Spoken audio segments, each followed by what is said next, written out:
జ్యోతిష్య అభిమానులకు స్వాగతం.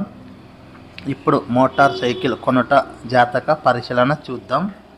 అయితే లగ్నం కర్కాటక లగ్నం.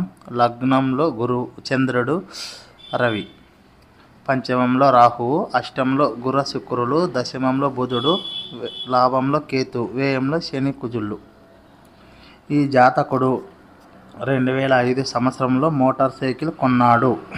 బుధ దశ శుక్రభుక్తి జరుగుతున్నది. బుధుడు తన దశలో కుజ శుక్ర ఫలితాలు ఇచ్చాను. కుజుడు శుక్రస్థానాన్ని శుభపరచటం లేదు. బుధుడు శుక్రస్థానాన్ని చెడగొట్టుతున్నాడు. భుక్తినాథుడు శుక్రుడు తన భుక్తిలో గురువు ఫలితాలు ఇచ్చాను. ఇందులో బుధుడు శుక్రస్థానాన్ని చెడగొట్టుచున్నాడు. గురువు శుక్ర స్థానమును శుభపరుస్తున్నాడు. ఇలా శుభ అశుభ ఫలితాలు జరుగుతున్నప్పుడు ఎవరు వెనుక ఉంటే వారు ఫలితాలు జరుగును. బుధుని వెనుక గురువు ఉన్నందున గురు ఫలితాలు జరుగును. 2005 ఫిబ్రవరి నుండి గురువు వక్రించినందున 2 గురుక్షేత్రములను 7వ దృష్టితో మరి 5వ దృష్టితో గురు క్షేత్రాలను గోచార గురువు శుభపరచటం చేత గోచార గురు బలము అనుకూలమించింది.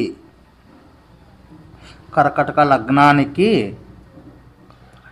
శుక్రస్థానము 4వ స్థానము అగుట, దశనాథుడు బుధుడు కుజ శుక్రుల ఫలితాలు ఇచ్చాను. ఇందులో దశనాథుడు రాజ్యాధిపతి అయిన కుజుని ఫలితాలు ఇవ్వడం వల్ల వాహనము ఆదాయాన్ని తెచ్చిందిగా ఉండును. భుక్తినాథుడు గురువు బుధ ఫలితాలు ఇచ్చాను. ఇందులో బుధుడు రాజ్యాన్ని చెడగొట్టుతున్నాడు. ఈ కుజుడు బుధలలో బుధుడు వెనుక ఉండుట చేత రాజ్యాన్ని చెడగొట్టుట చేత వాహనము ఆదాయాన్ని తెచ్చింది కాదు, అది మోటార్ సైకిలు అని చెప్పవచ్చు. ఇంకా ఎటువంటి వాహనము తెస్తాడనే విషయము ఇంకా కొన్ని జాతకంలో పరిశీలన చేద్దాం. నమస్తే. నెక్స్ట్ వీడియోలో కలుద్దాం.